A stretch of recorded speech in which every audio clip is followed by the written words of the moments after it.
Oke, sebelumnya kan Ibu udah ngejelasin tentang sifat-sifat eksponen sama contohnya. Di sini Ibu mau nambahin contoh lainnya, sederhanakan bentuk pangkat berikut.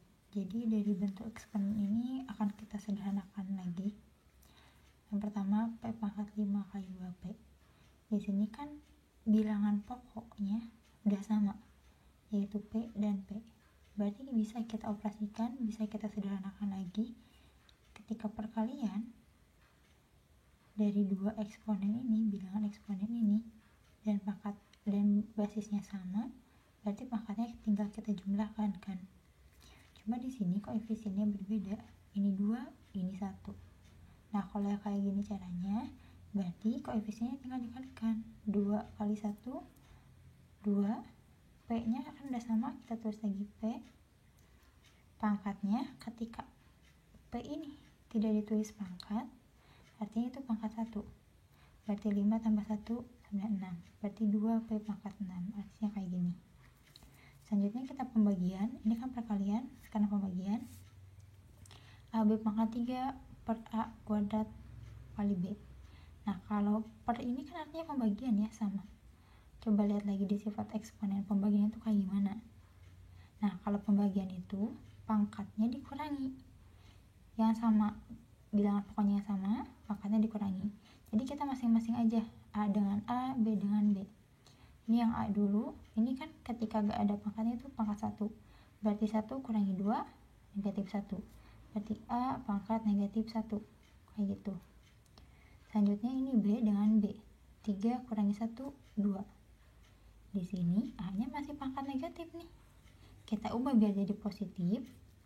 Maka itu ada juga di sifat-sifatnya, coba lihat, merubah pangkat jadi positif dari negatif. Ini B pangkat 2 tetap ditulis karena dia positif, jadi kita gak ngapa-ngapain yang positif, kita ubah yang negatif. Asalnya ini sejajar dengan B kan, kita pindahin ke bawah, jadi A pangkat 1 sebenarnya ini, tapi ketika pangkat 1 kita gak perlu tulis kan, dia jadi positif. Ini hasilnya kayak gini hasilnya. Selanjutnya yang terakhir, masih sama dengan yang kedua. Ini pangkatnya udah dari awal negatif nih. Nah, sebenarnya kalian bisa mengubah dengan cara lain seperti ini. Ini kan pangkatnya negatif. Kalau pangkatnya negatif, biar jadi positif, pindahin aja posisinya, tukar. Kalau asalnya di bawah, di atas, jadi di bawah. Jadi ini yang positif, ini pangkatnya mau positif kan, kita tetap simpan di bawah. Gak usah diapa-apain dulu. Ini yang negatif kita simpan ke bawah, tukar posisi asal dari atas ke bawah, A pangkat 2. Habis itu ini yang A, kita lihat yang B. Yang A udah dipisahin, udah dipositifkan, yang B. Yang atas, B pangkat negatif 1. Ini negatif kan, otomatis harus dipindahin ke bawah biar jadi positif, kayak gitu. Nah, yang ini, B-nya masih negatif, biar jadi positif pindahin ke atas. Kayak gitu. Nah, ini kan masih ada A dan A, B dan B. Biar lebih sederhana, berarti ini yang B ini pangkat 3 kan. 3 kurangi 1, berarti 2. Pangkat 2, disimpan di atas ya. Pokoknya tetap disimpan di atas. Ini kan di bawah nih, perkalian. Kalau perkalian berarti jumlah pangkatnya. A pangkat 7, 5 tambah 2 sama dengan 7 kan. A pangkat 7. Kayak gini. Sebenarnya bisa menggunakan cara ini juga. Misalnya, ini A pangkat negatif 2, A pangkat negatif 2 bagi A pangkat 5. Berarti negatif 2 kurangi 5. Berapa? 7 kan? Negatif 7. A pangkat negatif 7. Selanjutnya ini B pangkat negatif 1, ini pangkat negatif 3. Berarti B pangkat negatif 1 dikurangi negatif 3.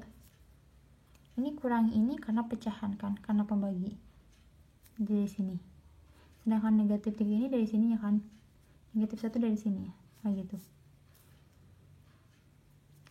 Ini tetap A pangkat negatif 7 dulu, kita tulis. Ini B, negatif ketemu negatif jadi positif kan, jadi negatif 1 tambah 3 artinya negatif 2. Jadi negatif 1 tambah 3 artinya 2 kan, karena hutang 1 dibayar 3, kembalian 2 dong. Nah, di sini pangkat negatif A nya masih negatif nih pangkatnya, kita ubah jadi positif, berarti harus dikebawahkan kan. Yang positif tetap simpan di atas, B kuadrat per A pangkat 7. Sama aja kan? Ya menurut kalian mana yang lebih simpel itu terserah.